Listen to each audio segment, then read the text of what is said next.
Hey, what's up, everybody, and welcome back to That Triathlon Show, the podcast presented by scientifictriathlon.com. I'm your host, Michael, and this episode is Q&A number 96, and today I'm joined by fellow scientific triathlon coach James Teagle. Before we get into the question we have for today with James, big thanks to our sponsors. First, we have Precision Hydration that you can find on precisionhydration.com. They make electrolyte products that you can match to your individual sweat rate and sweat sodium content to make sure that you adequately replace the sodium that you lose, sodium being the most important electrolyte to replace through sweating. And this becomes more and more important the longer the events or workouts become, and also the hotter the environmental temperature. On precisionhydration.com, you can take a free online sweat test, which consists of just 10 questions in a quiz format based on your sweating experience personally. And that will give you a free hydration strategy that you can use in racing and training to give you a really good idea of where to start when it comes to dialing in your hydration strategy and really get it spot on. Precision Hydration always tell you that this is not the be-all, end-all, but it's a perfect starting point to start experimenting around and trialing around.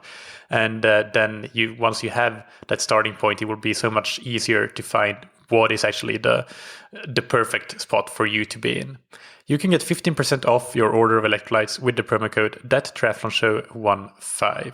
And thank you to Roka that you can find on roka.com. As you're probably aware, Roka started out as a wetsuit manufacturer. The idea was to basically create the fastest wetsuit in the world. It started in a garage in Texas. But today, Roka obviously, in addition to wetsuits, make tri-suits, swim skins, and many other lines of triathlon and endurance sports equipment.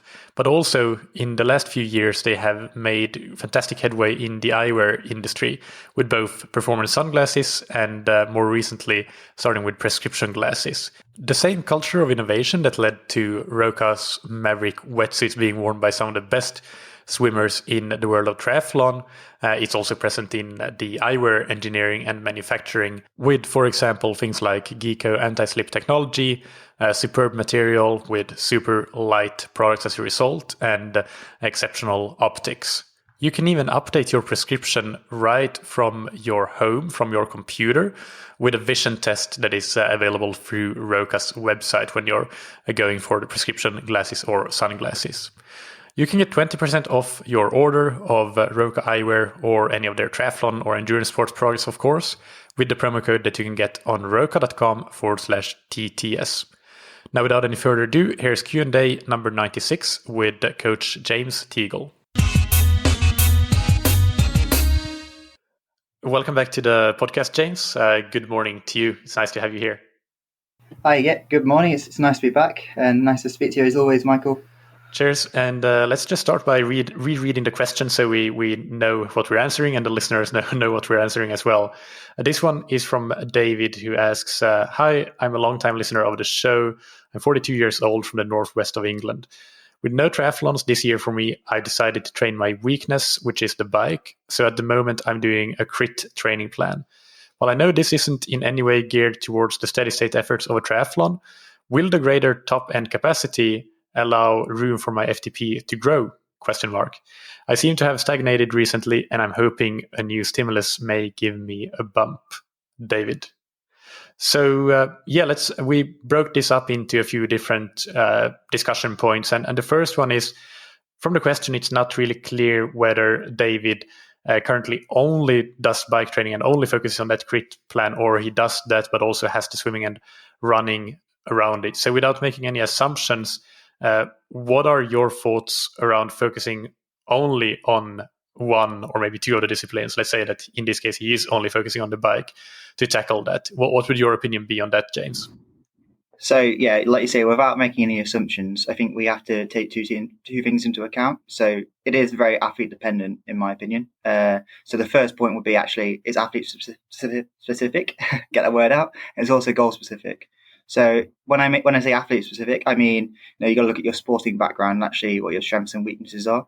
So, for example, if you came from a college swim background, you're probably not going to benefit that much from doing, high proportions of swimming. actually when you look at your races. So you're probably better off, yes, focusing a bit more time on the bike and, probably spending slightly less time on the swim because it's not going to hold you back so much. You've also got to look at the actual dependency on how much time you have. If you've only got 20 hours, if you've got 20 hours a week, you've got a lot more time to really focus on things.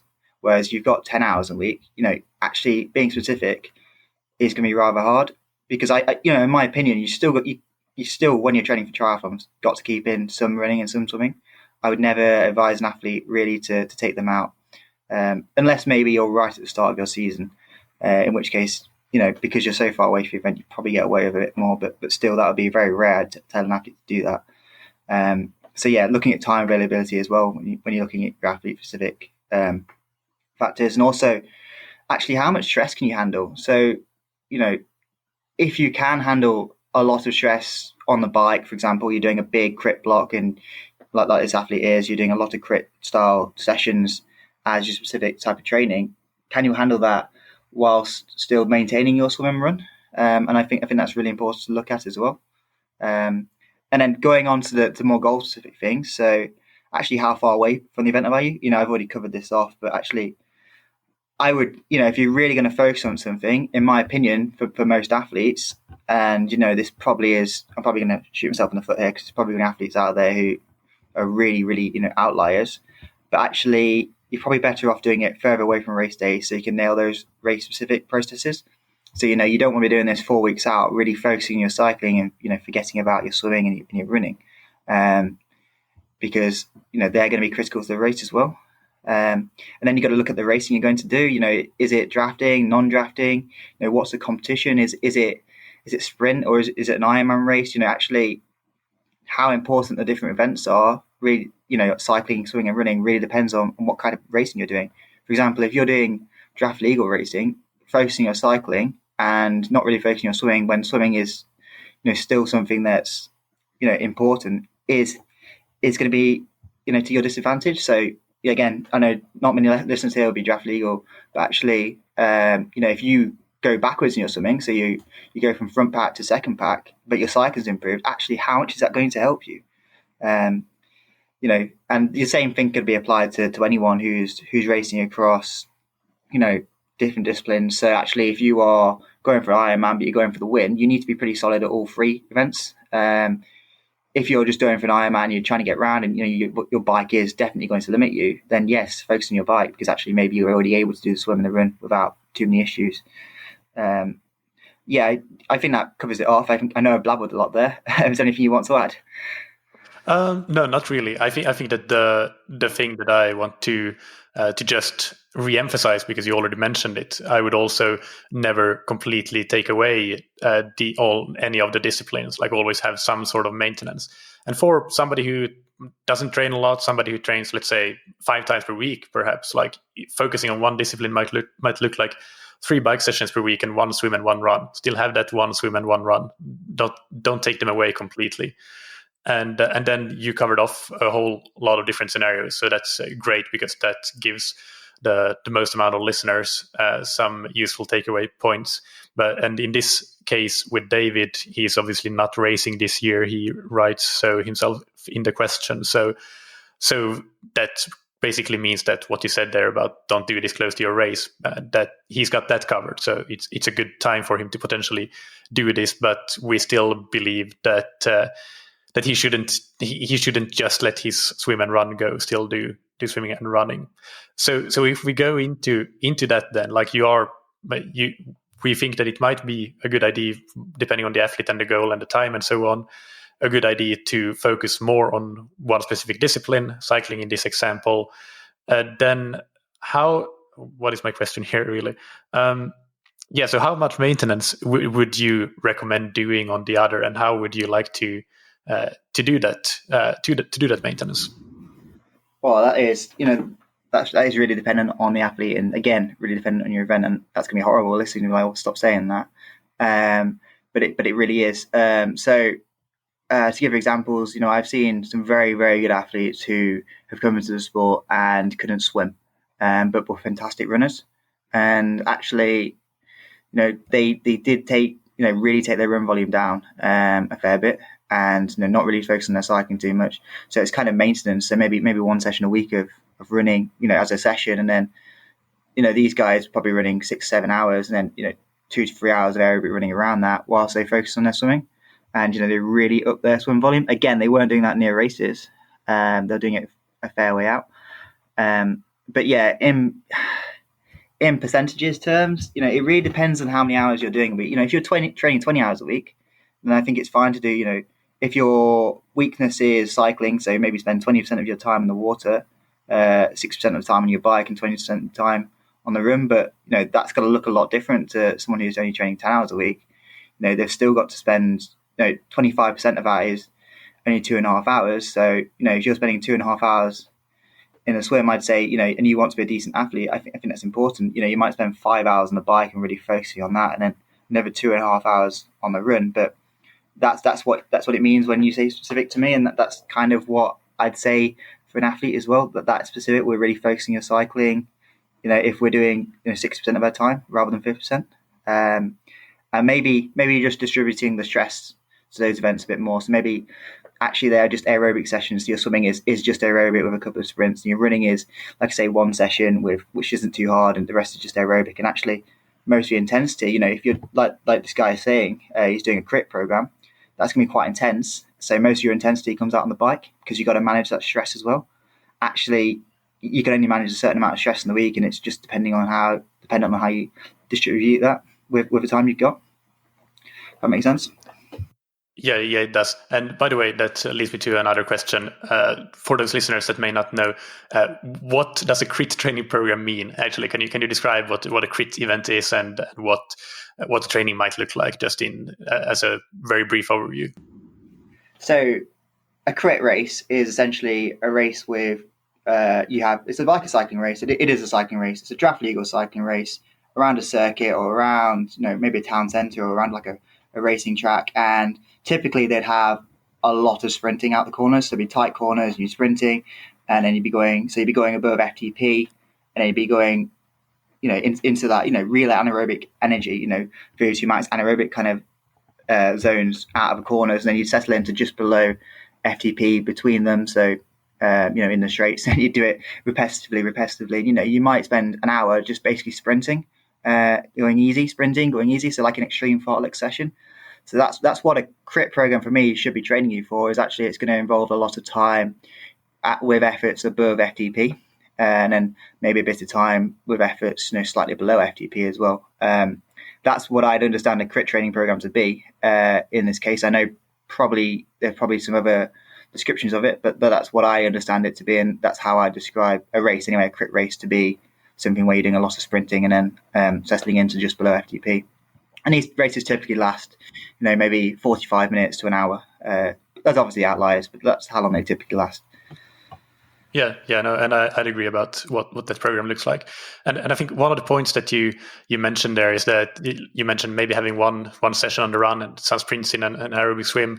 This is a point that I also made in my notes here, that I do think that you should include a little bit of intensity in the maintenance disciplines to get a stimulus, but not so much that it takes away from the work you're putting in the main focus discipline. You should, like, the priority when you are focusing on one discipline is very obviously going to be that main discipline, but specifically also the main sessions, the hard sessions of that discipline, to make sure that you can actually perform to your potential in those sessions. So I think that that's sort of a balance to get right, because you might not want to, let's say you are running, I don't know, you're doing 2 shorter runs per week because you might be a time-strapped athlete and that's all you have time for if you're only trying to maintain the run and you're focusing on the bike.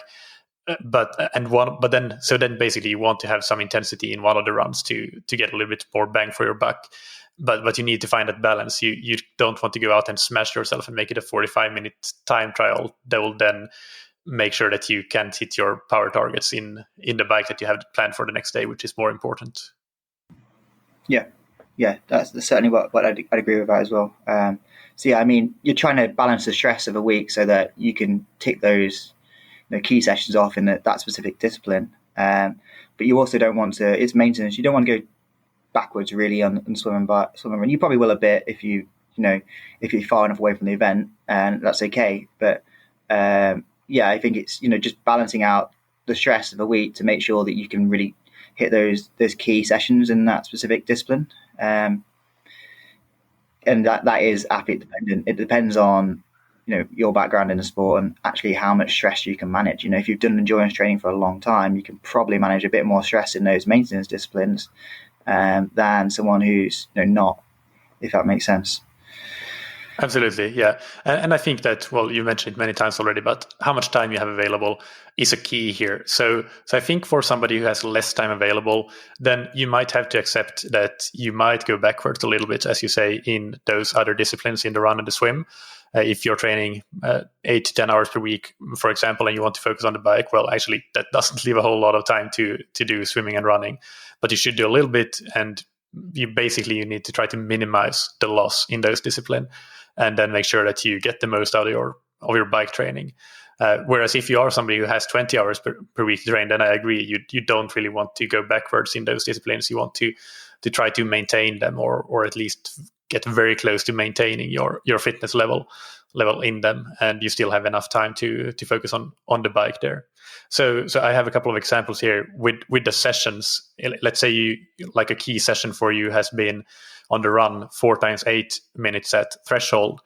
Maybe what you do in the maintenance period is you do 2 or 3 times 8 minutes instead of 4 times 8 minutes to sort of get a stimulus, but not make it too taxing. Yeah, I mean that's the kind of thing that you'd be doing. Like you say, you're trying to make it so you're getting a stimulus, but you're not adding that. You're not overdoing it with the stress, because actually, like I said quite a few times already, you can only handle so much stress in a week, really. So you're just trying to balance out the amount of stress you're doing, and actually with your goals. And yeah, as you said, and as I've already said, if you've got less time available, you're probably going to go a bit backwards slightly, because the stress you've got or the time availability you've got is going to make it that actually you're going to have to focus a bit more and spend a bit more energy on those specific sessions, the area you're working on, rather than those areas that aren't key. And I think it definitely applies more to more beginner athletes than it does to advanced athletes. I think beginner athletes are going to struggle more with actually balancing out the time and the stress in the week than maybe an advanced athlete would. I think this is generalizing, but most advanced athletes, or those guys who've been training for a long time, probably have a better ability to handle that stress, and therefore could maintain their sport, their disciplines to a greater level than someone who's just begun. So what do you think a more beginner athlete should take into consideration if they are, let's say, focusing on the bike for a period, and they're doing a little bit of running and swimming around that? But how do you think they should basically just approach this and think about this? Should it be that they, like in terms of intensity and specifically intensity, I guess, should they maybe like reduce the intensity in the focus discipline to make sure they can balance it out, and just basically accept that it's going to take them a bit longer to get the bike back to the level, or up to the level where they want it to be? Or should they like maximize the intensity they can do in the main discipline and maybe reduce it in those maintenance disciplines, and accept more of a backward progression in them? What's your take on that? I mean, yeah, my take on it is, I mean, this is again athlete specific. So if we've got someone who's focusing on the bike, I'm guessing that is their weakness. That's what's holding them back, and that's why they're focusing on it. And you'd hopefully be doing this a little way out from racing, so you have enough time to, if you do go backwards in those maintenance disciplines, you have time to really push them on again. I would balance it out with, if you're a beginner athlete, I would take a bit more stress out of those specific sessions, because actually, if you're only just beginning, you haven't done a lot of riding, being riding in this example, being the discipline we're working on, then you're still going to get some stimulus and still going to get some adaptation from doing extra volume in that anyway, or increased volume in that. Whereas, when you're looking at advanced athletes, they've probably got to push on the intensity a bit more because they've already done a fair bit of volume. So yeah, that's probably how I'd do it. And, I wouldn't be worried about taking a bit longer to achieve your goals, because actually this sport is about consistency anyway. So I'd much rather see an athlete spend, 6 weeks doing it than 4 weeks. And those two numbers are come up the top of my head. Then blowing up at 4 weeks because actually it was too intense. Triathlon, it's really been drilled into me, and it's something I drill into other athletes as well, is actually it's going to be the consistency of taking off sessions. You've got to do it consistently, week in, week out, to get that kind of, to get the most out of yourself. There's no such thing as a superhero session. So I'd hate to see beginner athletes going along and, doing a superhero bike session, really smashing it, and then not being able to do anything for the rest of the week because I have seen that before. In conclusion, because I know I've blabbled a bit, yes, take some intensity out of it and just increase the volume if you are a real beginner athlete and that is something you're going to struggle with.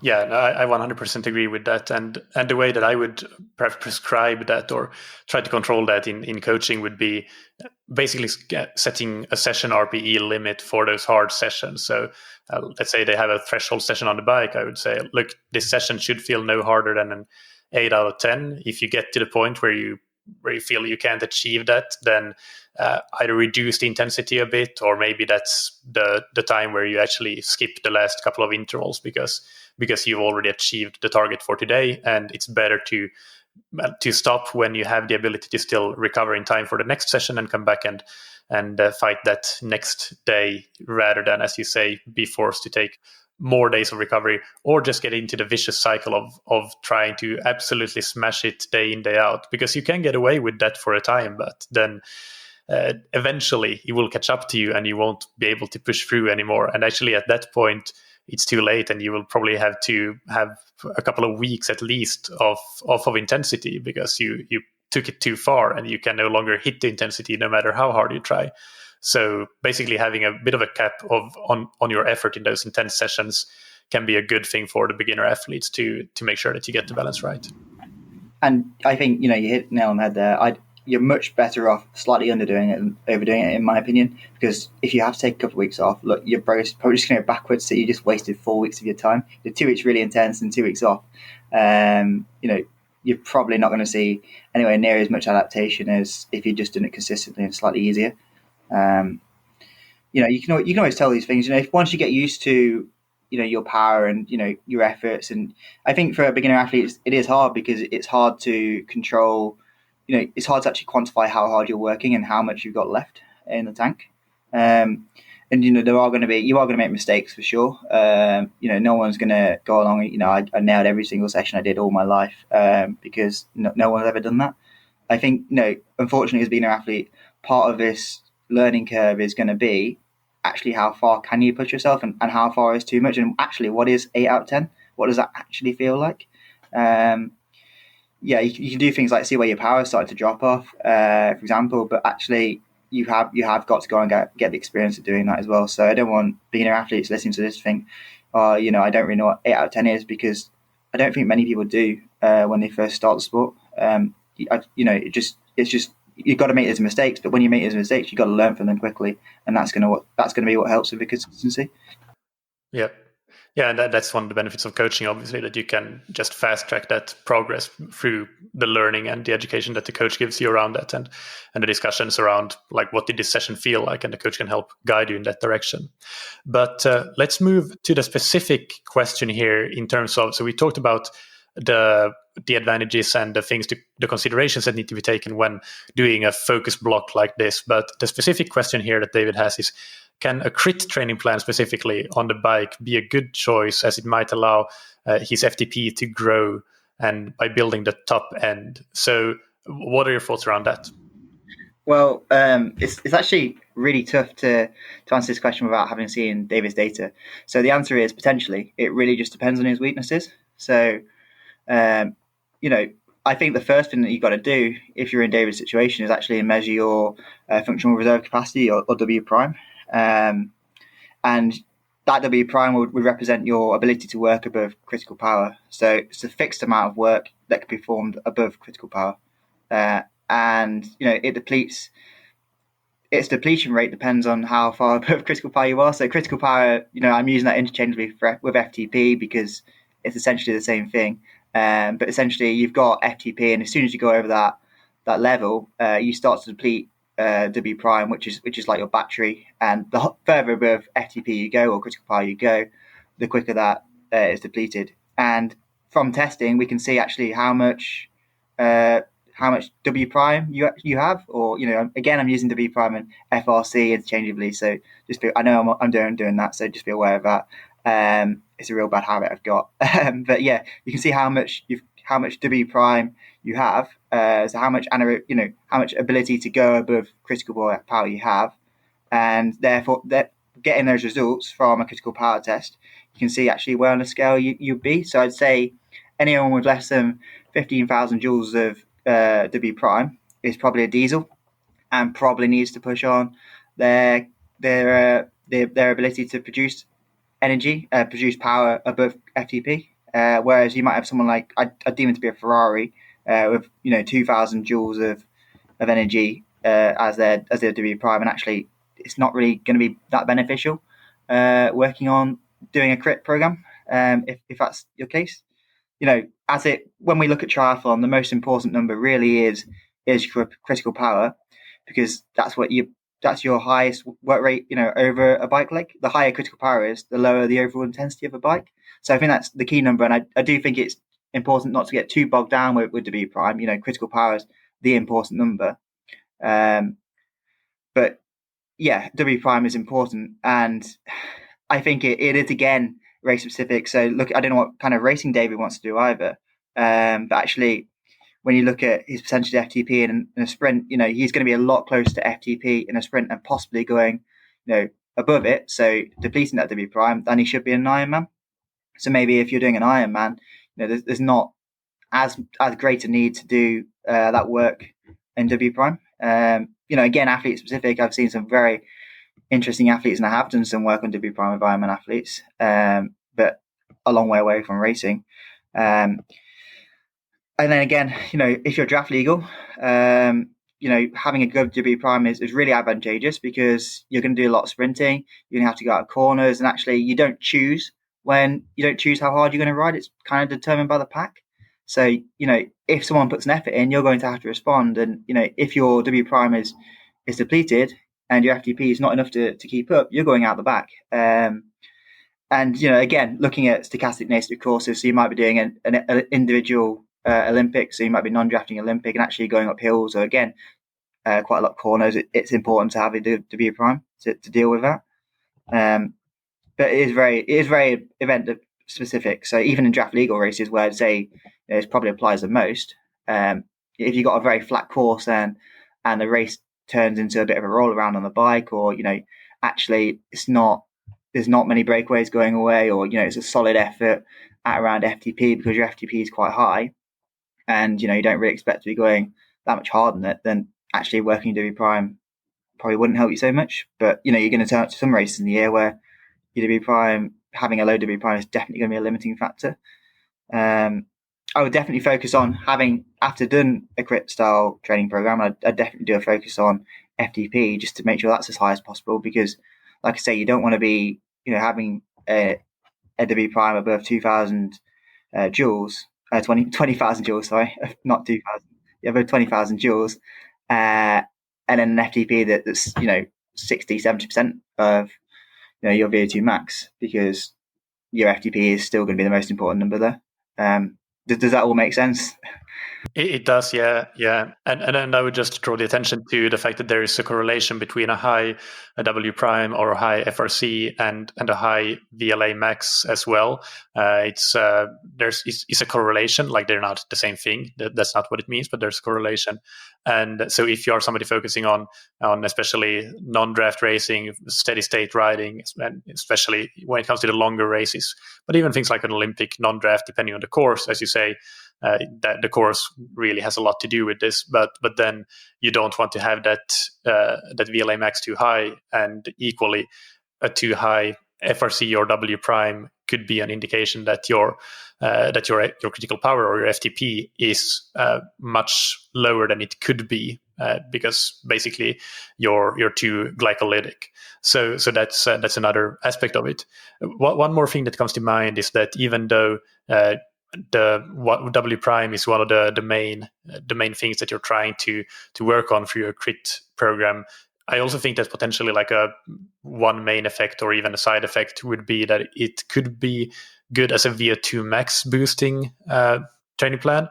And in that situation, I do think that a lot of athletes have VO2 max as a limiter, and it could be actually a really great thing to get that up. And even if you're somebody who doesn't necessarily benefit from an increase in W prime, then like taking that, if you can also get a VO2 max increase, can be fine in many cases, and then you can basically work on your threshold exactly as you said and bring that threshold closer to your VO2 max. So as David also asked in his question, yes, I do think that it can be potentially a good thing to raise his ceiling by increasing the VO2 max through that crit plan, and then that allowing his room for his FTP to grow. But it comes back to what you first mentioned when you started answering this. Like, you would like to see his data, you would like to have him go through some sort of testing and see where he is, and that's how you can ultimately make a good informed decision about whether that is a good type of training plan for him to focus on his weakness. Yeah, I mean that's ultimately why you wouldn't just give everyone the same training plan because it could be great for David, but David, this could also be the worst thing you'd be doing. It wouldn't be terrible, but it could be something that you're kind of wasting your time doing it. But hopefully it's not, and hopefully it's this is a limiting factor. Like you say, I do agree with VO2 max. Actually, from forget coaching, from an athlete side of things, I've done a lot of training like this, but I race draft legal, and in terms of raising VO2 max, I think it is quite useful. But yeah, I think like you've already alluded to, and I've already alluded to, it's very athlete specific. So we want to see a data, David, really. Yeah. Now, another related question to this: how would you think that these things that we've been discussing so far apply to swimming and running? If one of those disciplines is your weakness, is it essentially the same things we've already been talking about, or are there any specific considerations for those disciplines that we should mention for those listeners that might be in a position where they want to focus on one of those other disciplines? Yeah, I think there is. I think it does apply to swimming and running as well, definitely. But there are definitely areas we need to consider when we're doing that. So the first thing would be, I wouldn't just go and apply the same amount of intensity from your bike program and put it into a run program because of the injury risk. And again, it's going to depend on your history as an athlete and actually how much intensity you can handle. So if you're an athlete who gets injured quite easily, you wouldn't want to be doing the same amount of intensity that I imagine David is doing in his crit program. Swimming's different.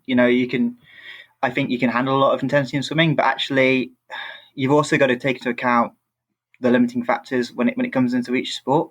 So yes, if you are an athlete who is definitely limited by their ability to go, at VO2 max intensity, because that's kind of what I deem this. I deem the crit kind of program to be more of a VO2 max intensity block when you put it into swimming. You've got to make sure that your technique is not falling to pieces whilst you do that, because there's no use, you're doing really hard efforts in the pool, but your swimming economy, basically, which is what I mean when I say swim technique, is falling to pieces. You've got to have good swim technique and good swim economy to make you go faster through the water. It's no use just flapping your arms about. So I think that's definitely something to be considerate of. So actually, can I hold my technique while I'm doing these sessions? And is my technique good enough to actually propel me through the water? And yes, on the running side of things, just being wary of the intensity and looking at actually how much intensity you can handle and where you've been injured in the past, or actually where if you know yourself well, actually what is the limit to how far you should push yourself. That would be my considerations. Yeah, I would agree. And just a couple of things to add. On the running side, I would say that you can do some or even all of your intensity, probably some, not all, but some of it uphill. That would decrease the impact forces to make it slightly more safe, less riskful for you to do the intensity. But that's not an excuse to go and do the same amount of intensity that you would do in your bike training program. That's just to make the intensity that you actually can handle on the run even a little bit more safe than it already might be, and maybe increase a little bit, but definitely not to the same amount of intensity that you would have in a crit training program, because it's just simply the nature of the sport that running is the one where you're most likely to get injured.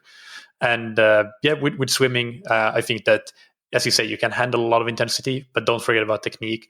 Also, don't forget about the base endurance. I think that because of the fact that, or because of the way that, for example, master swim squads are run, it's sort of I guess inherent in many of us that actually you can go and do 4 or 5 swims per week, and they can all be pretty intense.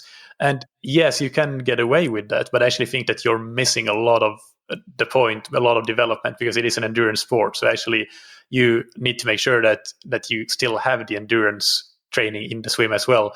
Just like you wouldn't do 5 intense bike rides per week or 5 intense runs per week, you would have that aerobic endurance in there. But in the swimming, I think it's much easier for athletes to kind of just forget about that and not realize the importance of that as a stimulus in its own. So I think that's something to consider as well with the swimming.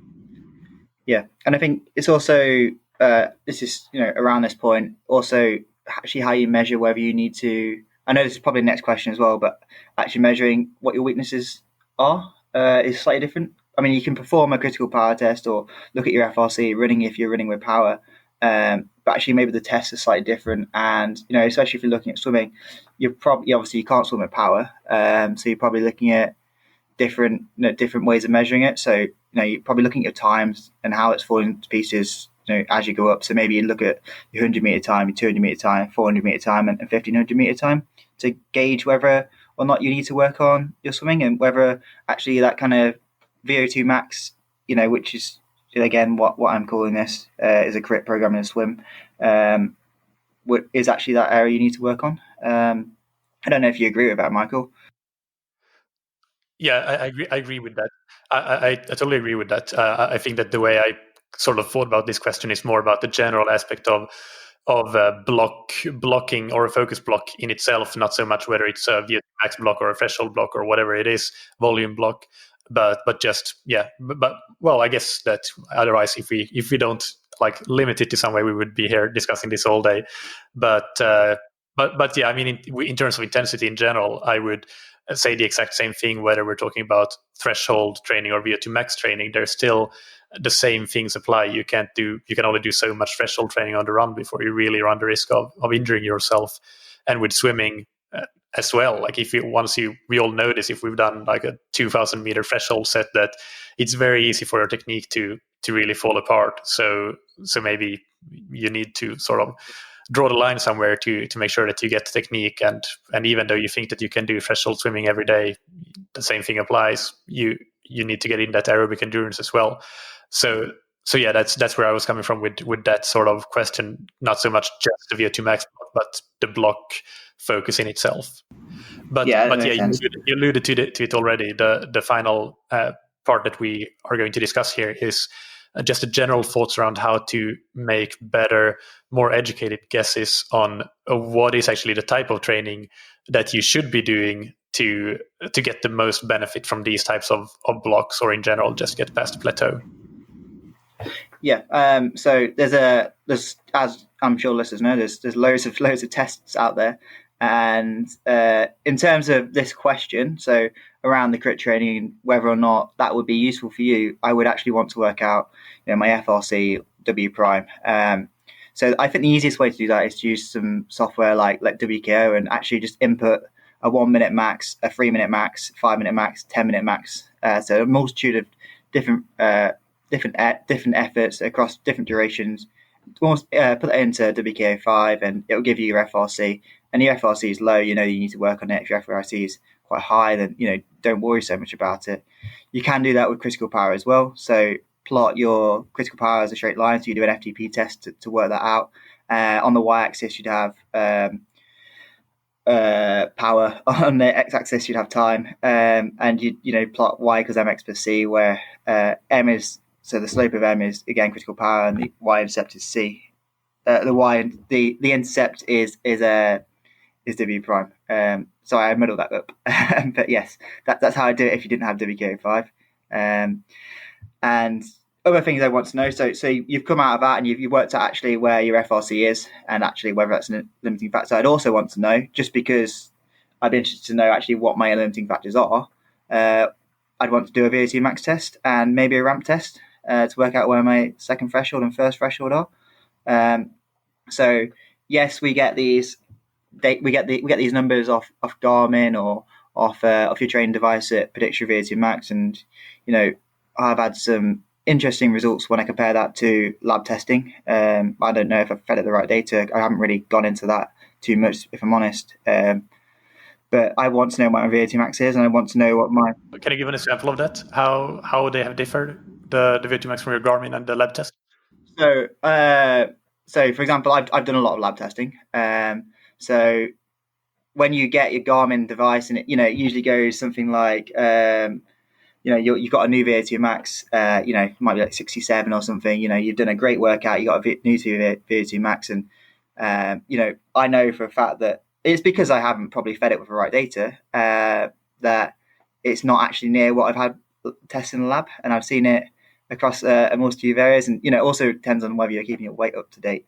But I think the best thing to do is to go and test it in the lab if you can. But yes, I don't think it's a bad proxy if you feed it with the right data and you're consistently training with that Garmin or training with that computer. I think it probably could get to a fairly decent accuracy level. I don't know too much about that, and I don't want to get into actually how accurate that is, because I haven't done the research around it. I just know that actually, in terms of when I've looked at it and what I know of the athletes I coach and myself, I'm not seeing it to be terribly accurate. Just to chime in here, I'm not super familiar with the actual algorithms behind it, but I've read a little bit about just the takeaways around the accuracy from independent writers and researchers, and I actually think there are some peer-reviewed papers on this, but I can't remember. Anyway, my takeaway would be that actually I would not trust it at all. There are basically a lot of places where it can go wrong. It's actually something. I think that one issue is that it depends a lot on heart rate. And I think that's an issue. And I see it in the caloric estimations of my Garmin's when it estimates calories for me, because I tend to be a low heart rate kind of athlete. Like, it's just way, way low. And I know that I'm expending a lot more calories for a run than what my Garmin estimates. And I think that that's basically a big fallacy. I think they make some assumptions around heart rate that just don't apply. They might be good on average, but they can be horribly wrong for the individual athlete.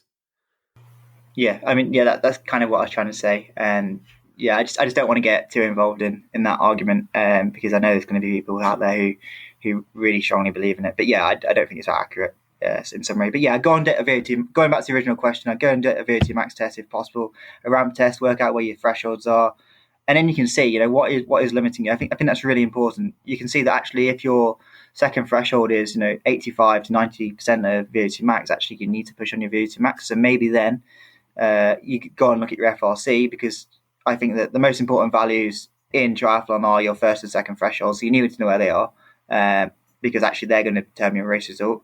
You then go and look at actually, are they being limited by your VO2 max? And if the case is yes, you need to push on your VO2 max. And then it might be a good idea to do something like a crit training program if your racing is going to be quite stochastic, or you're going to spend a lot of time above critical power. And they're the tests I would do. You could obviously do an inside test as well to actually work out where your VLA max is, and then, as you already alluded to, there's a correlation between VLA max and how high your W prime is. So that would be quite useful as well. So they're the tests I would do, in summary. Yeah.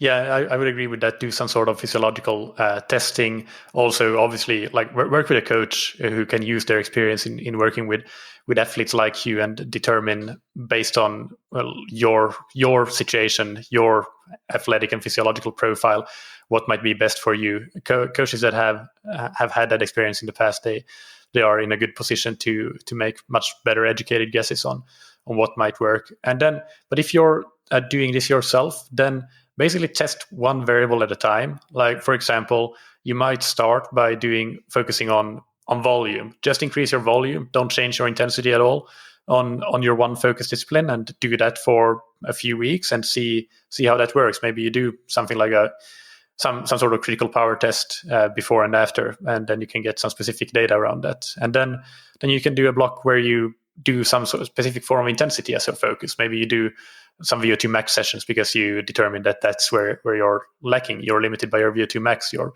Your threshold, your FTP is already at a high percent of it. So you can do that. But basically, to get a better ID, work on one variable at a time. It could even be something on the workout level. Maybe you're just need to make your long rides longer. That could be a great thing for racing your first threshold in particular, to do some really good sort of long rides. If you're only ever going 2 hours, try to build that up to going 4 hours on a weekly basis on the bike. And so test one variable at a time. There are plenty of options, but those are a few examples. And some other things that you could do is to look at your 30 to 90 day training intensity distribution. If you're using Training Peaks or WKO, you can do this very easily and see in what zones. Obviously, make sure that you have your zones set correctly and so on. Have you been spending time? And see if there are areas that you really haven't touched much. And then basically just have a discussion with yourself. Are those potential areas for improvement? Or actually, is the reason that you haven't touched them much that actually you don't need to touch them much because they aren't your weakness? So just because you haven't been training a particular zone or area doesn't mean that you should. But looking at your training intensity distribution can give you some ideas, some starting points for where you might want to take your training next. And then finally, especially if you're working with WKO, look at your power duration curve. This is a bit of what you already mentioned, James. If you have a few maximum efforts of 1, 3, 5, and 10 minutes, then you have a good power duration curve. WKO actually only requires 3 maximum efforts. So you could have a 30-second max effort, 5-minute max effort, and a 20-minute max effort, and you would get really good data. And if your power duration curve is very flat, meaning it's quite low power at the short end, so your 5-second power and your 10-second power and your 30-second power is relatively low, then it might be, well, those are just, if you're a cyclist, obviously a sign that you could work on your top end power. For a triathlete, you might be more interested in how does your 5 minutes power compare to your 20-minute or 1 hour power, and basically that way you can get an insight into what parts of the curve you need to work. But do note that using the power duration curve is something that it requires good data in. You need to make sure that you have good data in, good data integrity. So it's very easy to come to incorrect conclusions using it. So be careful with that. You need to have a good understanding of how to use it, to actually use it effectively. But when you get to that level, then it's a very powerful tool. Yeah, definitely. I mean, I just add around that. I think I alluded to it earlier. Different disciplines. So I know this is questions around cycling, but maybe if you're swimming, again, I go and get some data. You can't measure power, but I go and do it across different durations or different events. So maybe like I've already said, like a 50 meter, a 200 meter, 400 meter, and if you're quite an advanced athlete who's not going to fall completely off a wall at 1500 meters as well, and just see actually because when you apply this kind of thing to swimming, you don't get the power duration curve because there's no way of working that out. So you kind of have to use those times as a proxy to see actually where you need to push on. Yeah. And in terms of testing for the swim, maybe your test would be a video analysis. Maybe you are actually quite limited by your technique, and that's something that the video analysis can reveal. And your focus might not be so much on the intensity side, but just on ironing out some technical flaws. And obviously, like, I think that it's something that we both agree on, that unless you're like really a beginner in terms of swimming and somebody who's really slow and just getting started with it and learning the technique, that's a different story. But if you're somebody who has been swimming for a while, then it doesn't mean that you completely skip intensity just because you have some technical mistakes to figure out and work on. But it simply means that maybe the main focus of your next few weeks isn't so much on the intensity, even if you do some of that, but it's more so about getting your stroke a bit improved. Yeah, I always think of it. I know it's slightly going off topic, but because I do a bit of swim coaching as well with the swim squad, and I always say that actually, yes, it's important to have good technique, but you got to have good technique when you're swimming at race pace, because actually that's where you want to have good economy. And if you're never practicing race pace, you're never practicing swimming race pace with good technique. And I just like to, I think I should throw that in there. Yes, you can get really, really technically good at swimming very slow, but it's not going to help you on race day if that's the case. Totally. All right. Anything else we should add to this, James, or are you happy with what we covered? I think I blabbered on enough. I hope I made sense. I think I'm happy with what we've covered. Yeah, I think so too. I think this covers a lot, both in terms of the specific question and the general theme around it. So thank you so much for joining me for today's Q&A, and look forward to chatting on another time in the future on the Q&A or another podcast. That's it for today. I hope you enjoyed that Q&A co-hosted by James. Keep sending in questions for future Q&A episodes to michael@scientifictriathlon.com, and that's Michael with a K.